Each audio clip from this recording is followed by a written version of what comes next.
Tenemos con nosotros a William Castillo, compañero desde la República Bolivariana de Venezuela, viceministro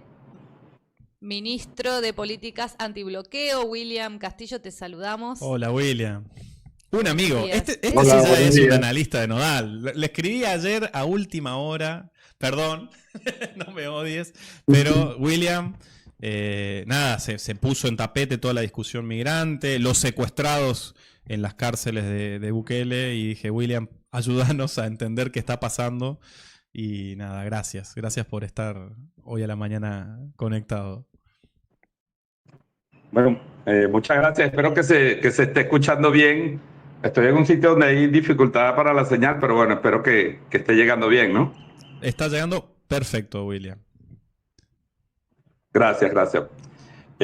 Bueno, no es un tema complejo. No sé por dónde quieren comenzar la entrevista, ¿no? Por ahí para los amigos y amigas de la comunidad de Nodal, que nos comentes un poco todo lo último, ¿no? A instancias de que efectivamente en algún punto Bukele terminó de confirmar que no hay presos venezolanos, sino que son secuestrados. No recuerdo bien el concepto que utilizó. Eso lo dejó en mucha debilidad diplomática y entiendo que ha hecho una voltereta argumentativa planteando un intercambio, ¿sí?, de los secuestrados, casi 250 venezolanos en esa terrible cárcel que es un drama humanitario latinoamericano de la SECOT de El Salvador, ¿sí?, por presos políticos venezolanos. Y un poco, bueno, que nos cuentes y hagas un recuento de estos últimos hechos y nada, y nos expliques en profundidad un poco un tema que obviamente de manera muy interesada la prensa hegemónica mal explica, ¿no? Bueno, muchas gracias, de verdad, agradezco mucho la invitación. Ya sabemos que las posiciones de Venezuela no se suelen difundir mucho en el mundo, no somos un país muy afín a la mediática internacional, entonces, bueno, todo el tema de Venezuela siempre está cruzado por unos relatos, por unas narrativas, por unas estrategias de criminalizar siempre al Estado venezolano, en fin, lo que hemos visto en los últimos 25 años, pero con particular intensidad en los últimos 10 años, ¿no? Para entender un poquito, yo sé que la audiencia de Nodal es muy bien informada, pero para entender un poquito el tuit de ayer de Bukele, que lo deja no solo al descubierto, lo evidencia, es una suerte de confesión, pero bueno, antes de llegar ahí hay que entender un poco cuál es la situación que están viviendo los venezolanos en El Salvador. El presidente Donald Trump, hace apenas unas semanas, en su estrategia de agresión a Venezuela, revivió una ley de 1798, siglo XVIII, cuando Estados Unidos tenía solo poco más de 20 años de haber hecho su independencia, y Estados Unidos temía pues que los ingleses y los franceses que vivían en su territorio pudieran buscar recuperar el poder. Entonces dictó una ley que se llama la Ley de Enemigos Extranjeros, una ley que ya en su momento generó un gran debate en los Estados Unidos y que fue denunciada por Thomas Jefferson y que además hizo que Thomas Jefferson se lanzara a la presidencia y después ganara la presidencia, donde decía básicamente que los nacionales del país que decidiera el presidente de Estados Unidos, que eran enemigos extranjeros, podían ser detenidos, expulsados de su país o encarcelados sin derechos, es decir, sin fórmula de juicio, sin acusación penal, etcétera, etcétera. Es decir, bueno, el país vive una situación de peligro y entonces, bueno, no tenemos que estar haciendo todos estos procedimientos, sino que decimos, si decidimos que los franceses en ese momento o los ingleses eran enemigos extranjeros o podían ser agentes extranjeros de un gobierno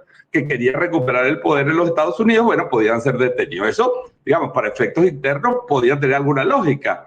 Pero imagínense enarbolarla en el siglo XXI, casi 4 siglos después, 3 siglos después. Es decir que todo ciudadano venezolano mayor de 14 años en Estados Unidos, sea aprobado o no, es potencial enemigo de Estados Unidos y es una amenaza para los Estados Unidos y por lo tanto el ICE, el instituto la unidad de migración, puede ir a su casa, a su sitio de trabajo o en la calle, detenerlo, encerrarlo, secuestrarlo sin presentación en inmigración, sin derecho a la defensa, sin derecho a hablar con un abogado y luego lo puede mandar a donde le dé la gana. Y en este caso los han mandado a El Salvador. Son, de acuerdo al propio Bukele, 252 ciudadanos venezolanos que están allí detenidos. Se publicó una lista inicial que supuestamente había sido filtrada. Nosotros no nos consta porque la lista no ha sido oficializada, pero al menos en la lista que se oficializó, de esos más de 200 venezolanos, apenas 10 tenían algún tipo de antecedente penal en Venezuela. Terrible. En Venezuela. O sea, no tenían antecedente penal ni en los Estados Unidos, porque no se sabe, y bueno, por supuesto, mucho menos en El Salvador. Esto que es una locura, que parece un cuento distópico, ¿verdad? Que un presidente decide que una nacionalidad puede ser detenida desde 14 años en adelante porque tenga un tatuaje. Entonces resulta que hay gente que tiene tatuado imagínense, el tatuaje del Real Madrid. Y entonces, como tiene una corona, y hay bandas que se tatúan una corona porque se sienten los reyes, han sido detenidos por tener un tatuaje del Real Madrid o por tener tatuado el nombre de sus hijas, sus hijos o sus madres, que eso es muy común en los jóvenes hoy, de la novia. Se pone un tatuaje con un dragón, qué sé yo. Y entonces, por tener y por tener tatuajes, por ejemplo, uno de ellos sabemos que tenía, porque él logró tomar una foto antes y se lo mandó a la familia, y la familia lo mostró aquí en Televisión Nacional, tenía el símbolo del autismo porque su hija es autista. No.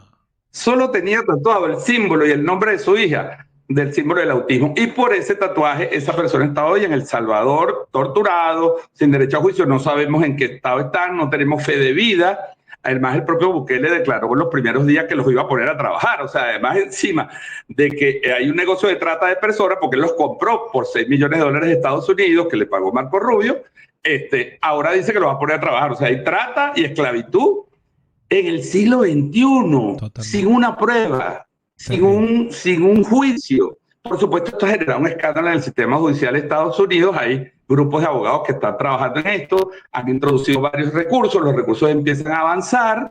La Corte Suprema, la Suprema Corte, pues, como dicen ellos, en la semana pasada dijo que Trump tenía derecho a usar la ley. Lo que no tenía derecho es a usarla y no usar el sistema judicial. Es decir, a llevar a esas personas ante la justicia antes de deportarlos, y paralizó las deportaciones. Es decir, el caso se les ha encangrejado, como decimos periodísticamente en Venezuela, no sé si esa frase existe en Argentina, se les ha empichacado.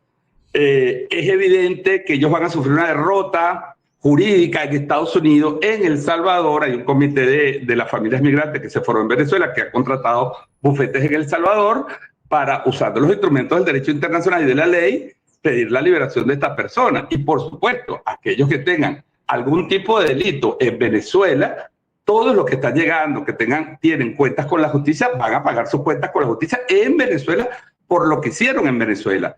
Ahora, es evidente que es un absurdo.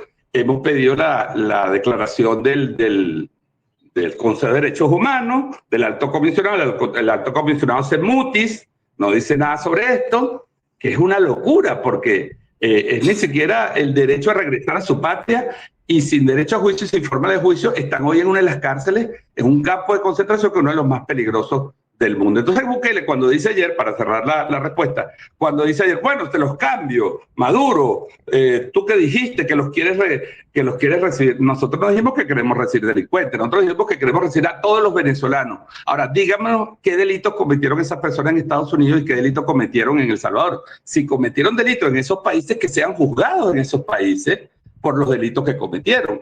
Trump llegó a decir, muchachos, Trump llegó a decir, créanlo, está grabado, dijo que esos supuestos miembros de una banda criminal que aquí fue aniquilada, fue destruida. Y por supuesto algunos se fueron al extranjero y se unieron a bandas criminales del extranjero, pero no es una banda criminal que opere desde Venezuela. Pero Trump llegó a decir que mataban por placer. Entonces la pregunta es, si esas personas que están en El Salvador mataron estadounidenses por placer o son terroristas, ¿por qué no están juzgados en Estados Unidos? Claro. ¿Por qué no están presos por matar? ¿Dónde están las familias de esos ciudadanos de Estados Unidos? Es decir, Trump le está negando hasta la justicia a los propios ciudadanos de Estados Unidos. Claro, metiste el dedo en una cosa que es para mí muy importante, y lo quiero ser directo en la pregunta, es ¿existe el Tren de Aragua o es ya una mitología gringa? No, mira, el Tren de Aragua Te dejamos de escuchar. William, no sé si Si has apretado el Perdón. demute del teléfono. El de mute. Sí, Señora. ahí está. Ahí lo perdimos, justo. Se cortó. Bueno, vamos a esperarlo porque esa es una gran interrogante. Bueno, esto ya más o menos lo venimos diciendo, ¿no? Que el Tren de Aragua sí existió, fue una organización criminal, operaba desde las cárceles de Venezuela, pero... Ahí está, William. ¿Sí me escuchan? Ahí te escuchamos. A ver. Disculpe, no sé qué pasó aquí, pero bueno, no pasa nada, los problemas que tengo. Ya te vamos a poner en cámara. Sí, la pregunta es muy importante porque, como en todos nuestros países, aquí existen bandas criminales. Yo he oído hablar de las bandas criminales que hay hoy en Buenos Aires, que hay hoy en Rosario. Bueno, en Colombia es el centro de producción de las bandas criminales en el mundo, de las transnacionales del crimen organizado, contrabandistas, sicariato, bandas asociadas a la protección del narcotráfico. Y por supuesto en Venezuela también existieron esas bandas que han sido combatidas por el Estado. Ahora, se ha tomado eso, que ya no existe. De hecho, el último más importante cabecilla del llamado Tren de Aragua, uno está muerto, fue asesinado, bueno, fue dado de baja en un enfrentamiento con las autoridades de Venezuela el año pasado, y su hermano está detenido. Se había ido a España, fue solicitado en extradición y se encuentra hoy en una cárcel de Venezuela. Pero esas bandas se fueron y se asociaron a bandas de Colombia, de Chile, de Perú, de Ecuador, y entonces la mediática y la estrategia esta de agredir a Venezuela le puso ese rótulo de Tren de Aragua, y ahora parece que cualquier delincuente en el mundo es un miembro del Tren de Aragua y está dirigido por el gobierno de Venezuela. Una cosa absurda, pero ya sabemos que estamos en este mundo de fake news, de falsa realidad. Y bueno, con esa excusa, Trump enarbola una ley de hace 3 siglos y viola los derechos humanos de personas que estaban trabajando, que fueron extraídos de sus puestos de trabajo. Algunos de ellos fueron detenidos cuando fueron a migración porque tenían sus papeles introducidos en migración y los llamaron a una cita, y cuando estaban en la cita le pusieron las esposas y los mandaron para Texas en una cárcel y después en un avión para El Salvador. No, sí, es tremendo, ¿no? El distópico, como nos decías recién. Y en ese sentido, William, te queríamos preguntar porque, bueno, como bien decís, la mediática en general no es amiga de Venezuela, ni de Nicaragua, ni de Cuba, ¿no? Estos que Estados Unidos ha nombrado como el eje del mal. Y un poco la pregunta sobre... el jueves parece que entra en vigor esto, ¿no? La revocación del plan conocido como CHNB, ¿no? Con las siglas Haití más este triángulo del mal, conocido como Parole. Y bueno, como hablábamos al principio, con deportaciones mucho más masivas. Esto es espectacularización, ¿va a suceder? ¿Qué esperan desde Caracas? ¿Qué se sabe? Mira, nosotros esperamos de Estados Unidos cualquier cosa. Nosotros estamos curados de espanto, como decimos aquí, es decir, Estados Unidos es capaz de cualquier cosa. La administración Trump ya demostró que es capaz de cualquier cosa. Si está haciendo lo que está haciendo en materia comercial y lo que está haciendo con los venezolanos y con los migrantes en general, bueno, cualquier locura en esa suerte de estrategia de apabullar al mundo sin importarle a Naciones Unidas, derechos humanos, Consejo de Derechos Humanos, pues lo que están haciendo en Gaza, lo que están haciendo en Ucrania. Es decir, nosotros formamos parte ya de esas locuras, y así que cualquier cosa es posible. En el caso específico del tema migratorio, es importante decirlo, tú lo mencionabas, voy a hacerte una pequeña precisión sobre el nombre. Nosotros tenemos desde el año 2018 un programa que se llama Vuelta a la Patria. Vuelta a la Patria es un famoso poema de un poeta venezolano de principios del siglo pasado, que hablaba sobre lo que significa irse de la patria y regresar, el dolor, pues, que siente un venezolano cuando está fuera de su patria. Nosotros somos muy de nuestro terruño. Nosotros no somos un país, no fuimos un país hasta el año 2014, 15, no fuimos un país producción de migración, sino más bien receptor de migración. Nosotros recibimos en siglo y medio 4 grandes oleadas migratorias de Europa y también de América, incluyendo las 2 guerras mundiales. Pero efectivamente la crisis que se generó por las medidas coercitivas, la guerra económica, indujo a un grupo importante de venezolanos, que no son 8 millones, por cierto, esto es importante decirlo, es un número importante, probablemente más de 2 millones, 2 millones y medio, que es un número significativo, pero tampoco es esa cifra de 8 millones. Y otro día, si quieren, les puedo demostrar por qué decimos eso. Pero en todo caso, en Estados Unidos, fíjense las cifras, ¿no? Antes de que empezara la ola migratoria de 2016-2017, que es la ola fuerte de Estados Unidos, los organismos internacionales en Estados Unidos decían que había 900.000 venezolanos viviendo en Estados Unidos. Hoy dicen que son más o menos 900.000, otra vez, que han llegado 300.000 nuevos. Es decir, las propias cifras del gobierno de Estados Unidos se contradicen. Ellos dicen que le dieron parole o protección o distintas medidas a 300.000 y eso tendría que ser los afectados que seguramente van a tener que recurrir al sistema judicial si es que no lo detienen por la ley de enemigos extranjeros o en ese estatus cuando queden desprotegidos del parole o de esos permisos temporales, entonces como están desprotegidos le aplican la ley de enemigos extranjeros y lo meten en un avión. Nosotros estamos diciendo, y le hemos dicho a Estados Unidos, todos los venezolanos que quieran regresar, nosotros estamos dispuestos a enviar aviones a buscarlos. Pero por supuesto Estados Unidos, que aceptó 2 en febrero pasado, por supuesto políticamente no le convenía que los aviones de la dictadura de Nicolás Maduro aterrizaran en Texas y regresaran a su país y mostráramos cómo lo reciben sus familias, cómo lo recibe el Estado venezolano. Y por supuesto, venía 1, 2, 3 que tenían algún tema judicial y inmediatamente eran enviados al sistema judicial. Pero el 99% no tiene medidas en Venezuela, no tiene delitos, son personas absolutamente honestas, profesionales, familias, etc. Así que puede pasar, lo que quiere decir, tú me preguntas, ¿puede pasar? Sí, puede pasar. Creo que de todas maneras este tema, como ustedes les decía, se está enredando en el sistema judicial de Estados Unidos. Hay grupos de abogados ya defendiendo a los venezolanos. En El Salvador, en los Estados Unidos, hay jueces que están muy opuestos, como el juez Boswell, a que se deporte ilegalmente a cualquier migrante. Por supuesto, fue rechazado. La Suprema Corte dijo que tenía derecho, pero ahora le acaba de decir que hasta que no garantice el debido proceso de demostrar la ilegalidad, ir ante migración, ir ante un tribunal para que se le dé una orden de expulsión, entonces no puede ser deportado. Así que es un tema complejo que vamos a estar viendo cómo se desarrolla en los próximos días. Extraordinario. Clarísimo, William, porque es eso, ¿no? Las imágenes... Tenemos totalmente bloqueadas en los medios de comunicación las imágenes de Venezuela, el gobierno venezolano recibiendo, ¿no? Con el trato humanitario que se merecen, los y las venezolanas deportadas ahí a su patria, ¿no? Que acá también hay una población bastante numerosa en Capital Federal de venezolanos y venezolanas. Y la verdad que uno le dice, ¿qué haces acá? Por favor, ¿por qué sufrís acá en Argentina? Si trabajás 14 horas para poder pagarte el techo con la cantidad de derechos humanos resueltos que tiene un gobierno popular como es el venezolano, digo, pero ¿cómo operan también las comunidades migrantes en contra? Así es, fíjense, eso es muy importante. Eso que tú quieres decir, mira, de verdad que abusando de la amabilidad de Nodal, sí, con mucho gusto otro día, porque yo sé que estos tiempos son acotados, podemos hablar cómo se generó la migración venezolana, claro, y a qué plan respondió, porque esto fue parte de un plan. Evidentemente, si se crearon condiciones económicas difíciles, muchas personas, vieron como una opción, porque además es un derecho, migrar no es un delito.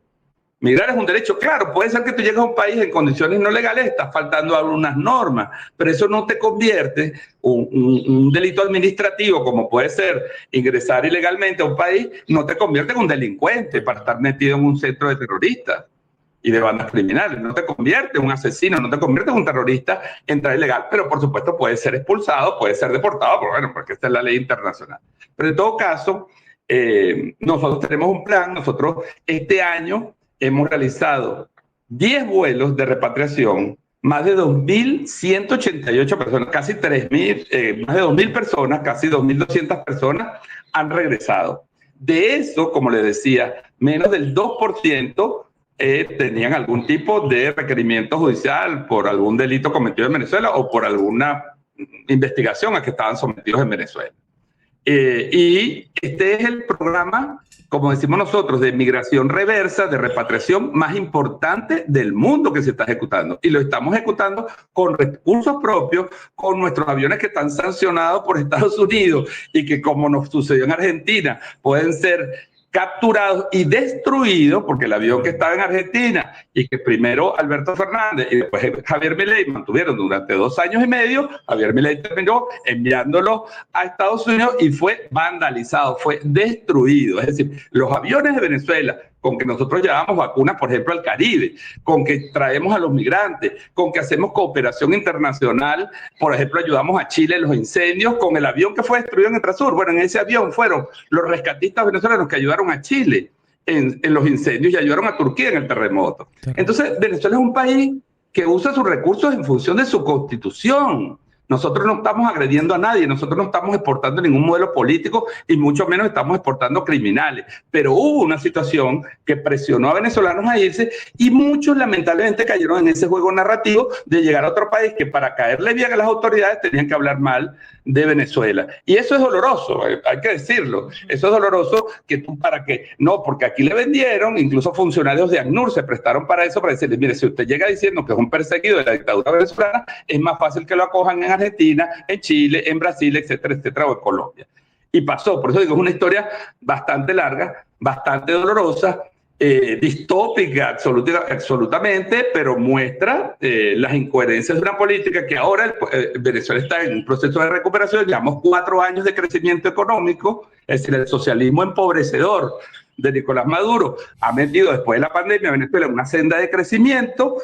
Somos el país de Sudamérica que más ha crecido, apartando Guyana, que no se siente de América del Sur, es de CARICOM, pero apartando Guyana somos el país cuya economía ha crecido más desde la pandemia, a una tasa anual promedio del 5%. Estamos recuperando nuestra industria petrolera, se ha resuelto el problema del combustible, tenemos 99% de abastecimiento alimentario, que fueron las cosas que más presionó a la gente. Es decir, hemos trabajado el tema alimentario, producimos hoy más alimentos que en el 2014-2015, y hay una situación muy difícil todavía, digamos, en términos de ingresos, el deterioro del ingreso familiar por los años de deterioro, de hiperinflación que tuvimos. Pero hoy tenemos una inflación controlada, digamos, dentro de un estándar que, a pesar de ser difícil, por ejemplo, yo lo mido hoy con lo que está pasando en Argentina, y nosotros hemos tenido este año una inflación mensual promedio menor a la Argentina. Hemos tenido 1.7, 2.2, 2.3. 3.7 la última medición, William, en Argentina. 3.7. Claro, entonces tú dices, bueno, eso es el infierno venezolano, donde que las empresas quieren regresar, las empresas petroleras estadounidenses quieren regresar, porque hemos modificado leyes para darle seguridad jurídica, abrimos el mercado cambiario, no estamos haciendo especulación financiera, no, aquí hay un mercado, tú vas y compras y pagas. Bueno, y el Estado está vigilando pues que la moneda no se dispare, precisamente para que no afecte a la gente. Todavía tenemos muchísimos problemas que resolver, pero uno de los que queremos resolver es el reencuentro de la familia venezolana. Así que nosotros al millón y medio, a los 2 millones que estén dispuestos a regresar, pondremos todos los recursos del Estado para que vuelvan a su país, donde sin duda siempre van a estar mejor que en cualquier otra parte. Clarísimo, William. Clarísimo totalmente. Te vamos a molestar en breve con más tiempo también para invitarte, para desplegar y desarrollar esto, ¿no? De la Venezuela que crece y vive y se desarrolla, ¿no? A pesar del bloqueo, ¿no? Estamos hablando ni más ni menos con William Castillo, el viceministro de Políticas Antibloqueo, ¿no? Si me permite una frase final, quisiera en nombre del pueblo venezolano enviar, nuestro cariño, nuestro afecto al pueblo argentino, al pueblo religioso, pero a todo el pueblo argentino, por supuesto, la dolorosa desaparición física del Papa Francisco, quien quiso mucho a Venezuela, quien apoyó a Venezuela, quien pidió siempre la paz en Venezuela y que siempre rechazó las presiones que desde el Vaticano y desde fuera del Vaticano se le hacían para que se declarara un elemento más de la propaganda antivenezolana. El Papa Francisco fue un hombre muy claro, pero fue un hombre muy respetuoso, muy amoroso con los pueblos de Sudamérica, con los pueblos del mundo, con los pobres, y por supuesto para nosotros hemos decretado un duelo de 3 días también en Venezuela, y es una pérdida para nosotros también. Bueno, gracias, de verdad, gracias por la entrevista. El chat está estallado de qué bueno, me encanta que expliquen la cuestión de los migrantes.